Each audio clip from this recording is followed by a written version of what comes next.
I can only remember one answer to this question. A professional dancer. It made sense. I started dancing when I was about 4 years old, and it was all I knew. I loved spending time doing it.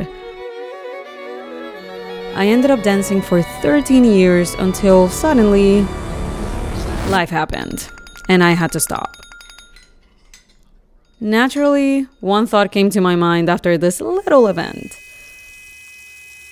What am I going to do with my life?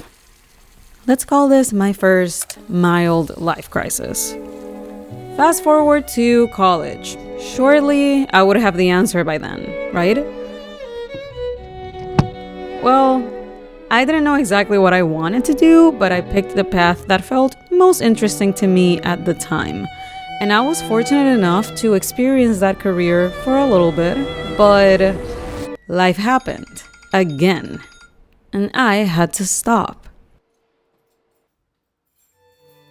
The big question popped up in my head once more.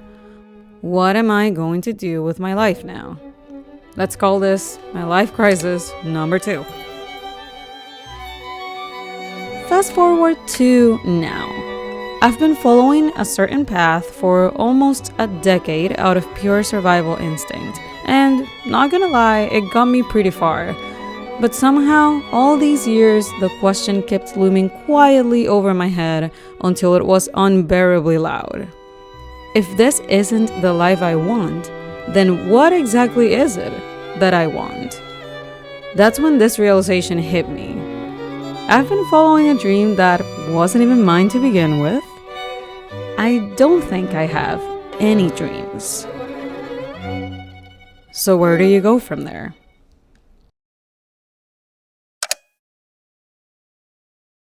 I've always been fascinated by people that know exactly what they want to spend their lives doing. The ones so obsessed with their dreams that they are willing to do whatever it takes to achieve them. Problem is, dreams are not guaranteed to come true, which is why I think I've shielded myself from them. See, I struggle with the trusting the process part of it all. You've arrived at your destination. But knowing now that I don't have any dreams, as unsettling as that is, I've also gained some clarity. I may not know what I want my life to look like, but I do know that I want it to feel different. The fascinating thing about people that dream big is that, in a way, they need some kind of delusion to put themselves through whatever path life takes them on. And I am noticing that without direction, regular life obstacles just get harder and harder to manage. Is that what dreams are, then? A horizon that makes you want to walk forward, even when things don't feel quite right? And how does one, who has ambitions but not necessarily dreams, get to feel that way?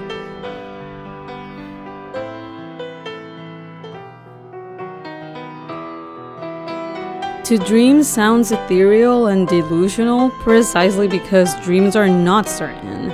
In fact, the only certainty we have is that life will throw things at you. Things can and will get in the way of your horizon. You can only push a boulder up a mountain for so long, right? It makes no sense. We know it's easier to just sit at the bottom of that mountain and appreciate the landscape from there. But the truth is, that scenario alone is a little lame, isn't it? After a while, the challenge of pushing a boulder might even sound enticing. We, at our core, are curious beings. We wonder what things would be like if this or that was different, and sometimes we'd even like to know what the journey of pushing a freaking boulder up a mountain feels like. So no, I don't have an answer to the question. I don't know what I'm doing or going to do with my life. But that in itself is a challenge that I am willing to accept. That is my boulder.